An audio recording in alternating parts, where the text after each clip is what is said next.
সেই বিষয়টা আমরা সকলের কাছ থেকে কামনা করব।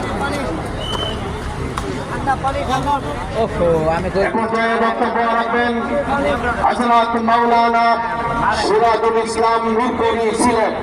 বক্তব্য রাখবেন মাওলানা সিরাজুল ইসলাম মিরপুরি সিলেট।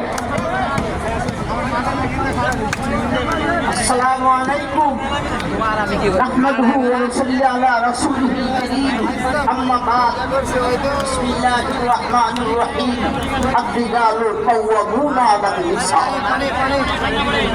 হে প্রিয় দেশবাসী, আজকে বাংলাদেশ হেফাজতে ইসলামের এই মহাসমাবেশ।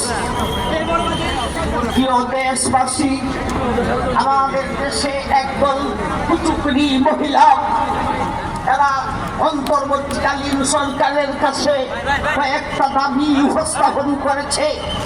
একটা হলো নারী পুরুষের সমান অধিকার, আর একটা হলো সমকামিতা, আর একটা হলো ওরা সূত্রে যা পাবে ছেলে বাবাদের